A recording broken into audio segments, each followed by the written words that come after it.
ప్రాచీన శాస్త్రీయ అత్యాధునిక వైద్య విధానాలను వినూత్నంగా ఒకే గొడుగు కింద అందుబాటులోకి తీసుకొచ్చింది మెడి9 ఇంటిగ్రేటెడ్ మెడికల్ సిస్టమ్. అంటే ఆల్ఫోర్స్ అధినేత నరేందర్ రెడ్డి మీ పార్టీ ఎమ్మెల్సీ క్యాండిడేట్ కూడా 100 కోట్లు ఖర్చు చేశాడు, కాంగ్రెస్ పార్టీ నేతలే తిన్నారు కానీ ఓట్లు వేయించలేదన్నట్టు కూడా మాట్లాడుతున్నారు. ఎక్కడ అన్నారు?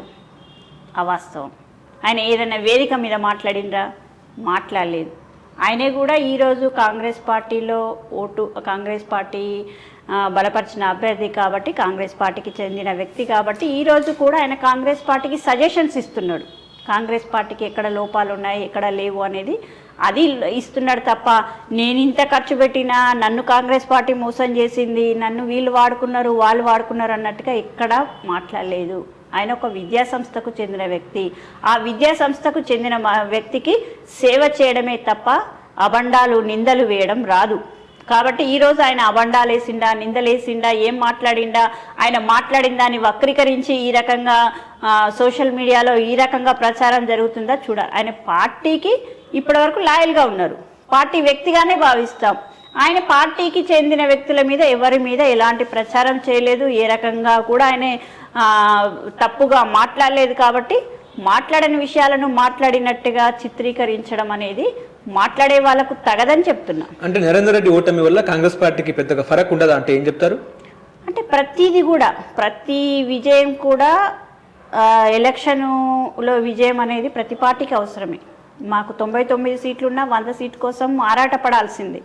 దీన్ని లైట్గా తీసుకొని ఓడిపోతే మాకేం ఫరక్ పడదు అన్నట్టుగా లైట్గా తీసుకోలేదు. అంటే కొంచెం నిర్ణయంలో లేట్ అయింది, అక్కడ గ్రౌండ్ లెవెల్లో పనిచేయడం లేట్ అయింది, అభ్యర్థి సెలక్షన్ లేట్ అయింది.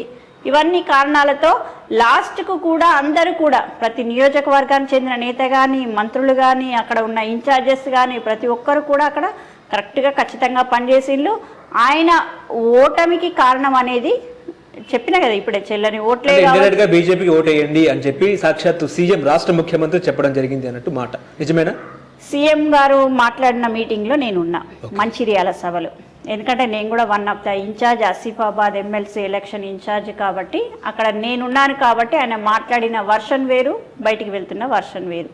ఆయన ఏమన్నాడు అంటే, ఈరోజు యూత్కు ఏదైతే యువతకు వచ్చిన సంవత్సర కాలంలోనే 56,000 ఉద్యోగాలు ఇచ్చాము, ఇన్ని నోటిఫికేషన్స్ ఇచ్చాము.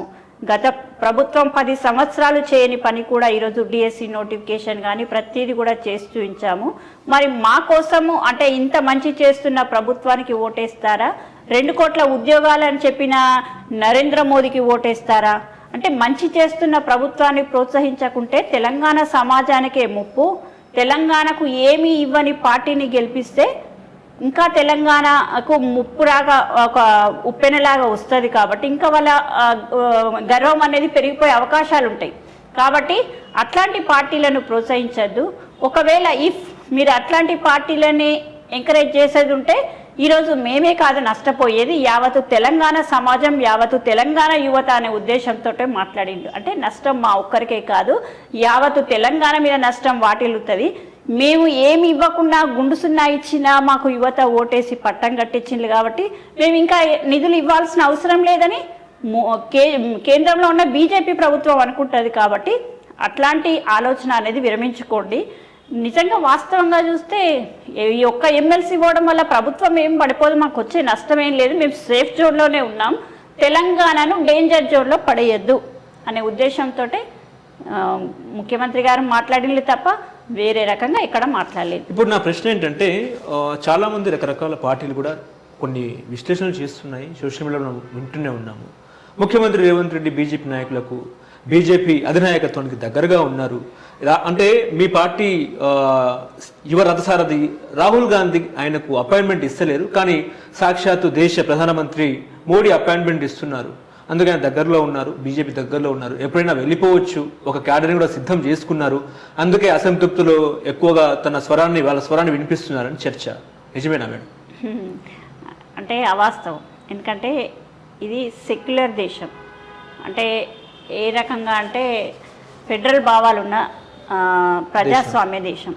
కాబట్టి ఈ ప్రజాస్వామ్యం అంటే ఒక రాష్ట్రంలో ముఖ్యమంత్రి కానీ, దేశ ప్రధాని కానీ ఇద్దరు సఖ్యతగా ఉండాల్సిన అవసరం ఉంది. ఇప్పుడు బంగ్లాదేశ్ ప్రధానమంత్రితో మన ప్రధానమంత్రి సఖ్యతగా ఉన్నంత మాత్రాన బంగ్లాదేశ్కి వెళ్ళిపోయినట్టేనా? పాకిస్తాన్కు మన ప్రధాని వెళ్ళిపోయినట్టేనా? పాకిస్తాన్తో చేతులు కలిపినట్టేనా? కాదు కదా. అవును. అంటే మనము ఈరోజు పరిపాలన పరంగా ఆలోచించాలి. పరిపాలన పరంగా ఇక్కడ గెలిచిన 8 మంది ఎంపీలే వాళ్ళకే చిత్తశుద్ధి ఉంటే వాళ్ళే వాళ్ళ ప్రధానమంత్రి దగ్గర నుండి వాళ్ళ కేంద్ర ప్రభుత్వం నుండి సరైన నిధులు తీసుకొచ్చి తెలంగాణను డెవలప్ చేస్తే ముఖ్యమంత్రి గారు పదే పదే వెళ్ళి కలవాల్సిన అవసరం ఏమొస్తుంది అంటున్నా. మనం గతంలో చూసాం, కేసీఆర్ ముఖ్యమంత్రిగా ఉన్నప్పుడు సాక్షాత్ ఒక ప్రధానమంత్రి వస్తే కూడా రిసీవింగ్కి వెళ్ళలేని పరిస్థితి ఉన్నది. ఇక్కడ నేనెందుకు రిసీవింగ్కి వెళ్ళాలని చెప్పి ఆయనను కలవని పరిస్థితి ఉంది. కానీ ఇమ్మీడియట్గా నెక్స్ట్ డే వెళ్తాడు, ఢిల్లీ పోతాడు, షాలు కప్పుతాడు, ఆయన కాళ్ళ మీద పడతాడు. కానీ అలాంటి పని ఇక్కడ రేవంత్ రెడ్డి గారు చేయట్లే కదా. ఓపెన్గా తెలంగాణకు కావాల్సిన నిధుల విషయంలో కానీ, తెలంగాణకు కావాల్సిన సౌకర్యాల విషయంలో కానీ ప్రతిదీ కూడా కేంద్రంలో ఉన్న మంత్రులకు రిప్రజెంటేషన్ వేస్తున్నారు. అక్కడికి కావాల్సినవి తెచ్చుకుంటున్నారు. మొన్న చూసాం కదా, మామ్నూర్ ఎయిర్పోర్ట్ విషయము దశాబ్దాలంగా పెండింగ్లో ఉంటే ఏవియేషన్ మినిస్టర్ రామ్మోహన్ గారితో మాట్లాడడం, ఇమ్మీడియట్గా ఆయన ఏదైతే ఈ జిఎంఆర్ కంపెనీతో ఒప్పందం దాంతో వాళ్ళతో నో అబ్జెక్షన్ తేవడం, ఇవన్నీ చూడంగానే ఇమ్మీడియట్గా మీరు 203 కోట్లు రిలీజ్ చేయడం. అంటే ఈరోజు డెవలప్మెంట్ విషయంలో రామ్మోహన్ కలిసిండ్రు, డెవలప్మెంట్ విషయంలో ప్రధానమంత్రిని కలిసిండ్రు అని అనుకోవాలి తప్ప బీజేపీ పార్టీకి వెళ్ళడానికి కలవడం ఎందుకు? అక్కడ దాకా మోదీ దాకా వెళ్ళి కలవడం ఎందుకు అంటున్నా. ఇది చాలా ఫులిష్నెస్. మరి ఈటెల రాజేందర్ అనేక సార్లు అందరినీ కలిసిండు, కేసీఆర్ని కలిసిండు, అందరినీ కలిసిండు, మళ్ళీ ఆయన వెళ్ళిపోతాడా చెప్పండి? అదే కిషన్ రెడ్డి గారు అనేక సార్లు ముఖ్యమంత్రి దగ్గరికి వెళ్ళి ఫామ్ హౌస్ కూడా వెళ్ళి కలిసిండ్రు. మరి ఆయన బీఆర్ఎస్ పార్టీకి వెళ్ళినట్టేనా? వాళ్ళకు ఉన్న ఒప్పందాలు అంటే వాళ్ళ ఒంట్లో పుట్టిన ఏమంటారు లక్షణాలు, వాళ్ళకి ఇద్దరికి మ్యూచువల్గా ఉన్న లక్షణాలు మా పార్టీకి ఆపాదించే ప్రయత్నం, మా ముఖ్యమంత్రికి ఆపాదించే ప్రయత్నం చేస్తున్నారు. కాబట్టి ఈ రకంగా మాట్లాడుతున్నారు. మోదీ గారి దగ్గరికి కాదు, ఢిల్లీకి 30 సార్లు కాదు 100 సార్లు 200 సార్లైనా ముఖ్యమంత్రి గారు వెళ్తారు. వెళ్ళిన ప్రతిసారి ఏం తెచ్చిండ్రు అనేది ముఖ్యము. ఖాళీ చేతులతో తిరిగి రావట్లే కదా. మేము ఇక్కడ ఉన్న 8 మంది బీజేపీ ఎంపీలు దద్దమ్మలు కాబట్టి వీళ్ళకి చేతన అవుతలేదు కాబట్టి మా రేవంత్ రెడ్డి గారు మా మంత్రులు వెళ్తున్నారు. వీళ్ళకి వచ్చిన నష్టం ఏంటి అంటున్నా. ఇట్లాంటి పిచ్చి పిచ్చి మాటలు మాట్లాడితే మాటల వరకే పరిమితం ఉంటున్నారు, చేతల వరకు పరిమితం ఉండలేరు. రేవంత్ రెడ్డి గారి మీద ఎలాంటి అపోహలు ఎవరికీ లేవు. వాళ్ళకేమన్నా అపోహలు ఉంటే ఉంచుకోమని చెప్పండి, ఇబ్బంది లేదు. వాళ్ళకి అపోహలు ఉంటే ఉంచుకోమని చెప్పండి. మోదీ గారు వేరే దేశాల ప్రధానులను కలవడం ఎంతవరకు కరెక్ట్ అయితే మా ముఖ్యమంత్రి గారు కూడా పార్టీలకు అతీతంగా ప్రధానమంత్రి ఎవరున్నా కలవడం ముఖ్యం.